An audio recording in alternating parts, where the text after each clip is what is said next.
All right, let's talk about winning scholarships. Why does it seem so difficult for me to win a scholarship while I see other students post about winning scholarships each and every day? That's a question I receive most often. And the truth is, winning a scholarship is no magic.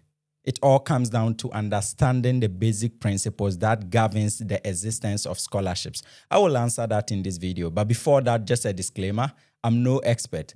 However, I have some experience that I can share with you that you can be sure of that it will work for you when you apply it appropriately. Now, the thing is, I personally have studied on scholarships for my bachelor's, master's, and doctorate degrees. So I know what I'm talking about. I'm not just speculating. It's based on my experience and also the experience of other people that I've consulted. So let's come back to the question. Why is it difficult for me to win a scholarship? The reason is that you do not understand why scholarships exist. And that is why it is difficult for you to win a scholarship.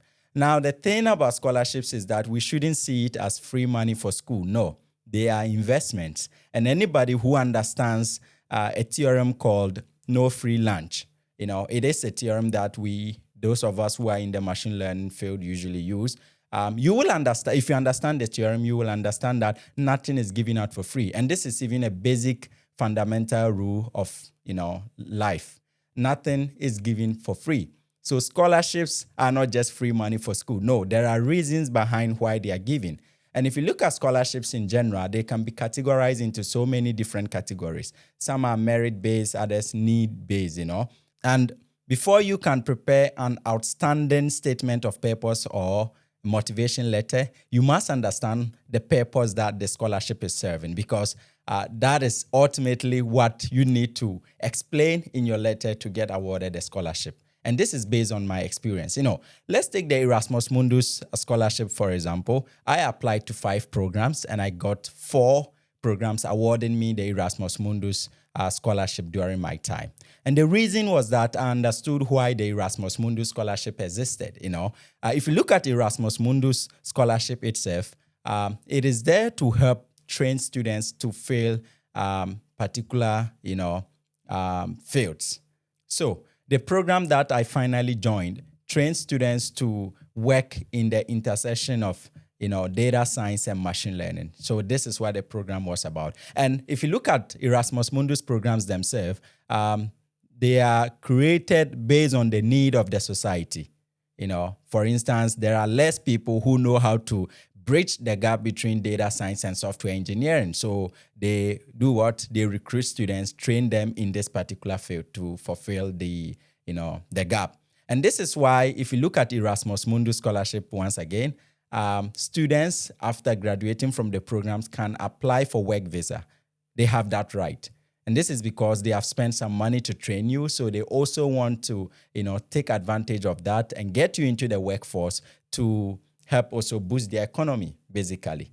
And so that is that for the Erasmus Mundus scholarship. But if you look at other type of scholarships, for example, need-based scholarship, usually they are not just given because you are needy. Of course, you must also be brilliant. And that is why they call it needy but brilliant, students. The reason is that when they are able to recruit you into the university, someday, somehow, you may become a great leader or somebody because they've already seen the prospect in you. And then it will be to the advantage of the university or the foundation that is giving you the scholarship. You understand what I'm saying? And so before you can win a scholarship, like I said, you need to understand this basic rule that the scholarship that is being awarded to you is an investment in you. And so they are not going to invest money in something that they don't see any prospect. They want to see some sort of, indications, in some indicators of you being a wealthy person, somebody that they can boast of in the future. They can be like, oh, look at Barack Obama.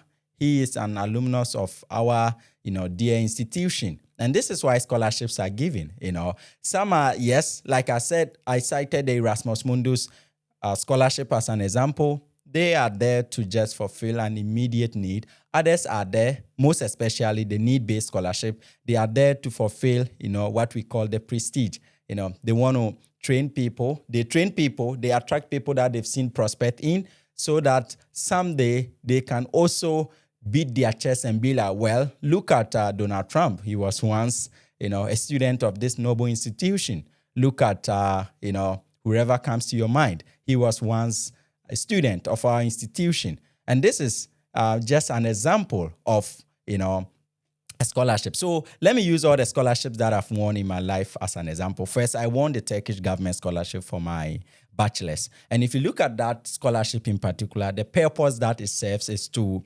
strengthen the relationship between Turkey and the target countries.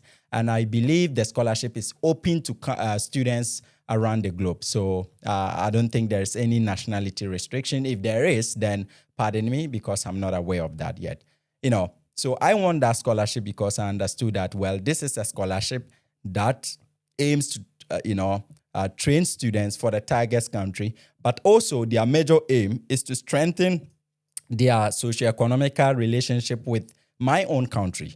So when I was writing my motivation letter, I had this at the back of my mind, which sort of guided me to craft an outstanding statement of purpose. Now, in Erasmus Mundus, I applied to 5 different programs, and I got accepted to 4 of them. Again, it was because I understood that Erasmus Mundus want to recruit students, train them for some specific needs in the society. And once I understood this, I wrote my statement of purpose accordingly. And once again, it turned out to work out for me. I also applied for some scholarship for my doctorate degree. I applied to 3 institutions, got accepted to all 3 institutions. In fact, I ended up even staying where I completed the first year of my double master degree within the Erasmus Mundus, because I had a very nice package, as Trump would put it, And so when you look at these scholarships that I've won, it is because I understood why the scholarship existed. I understood the kind of people that they are looking for, and I portrayed myself as one. I didn't just portray myself as one in my statement of purpose. I also showed this in what? My profile, because you don't just claim that, this, that, and then they give you scholarship. No, you must also show working.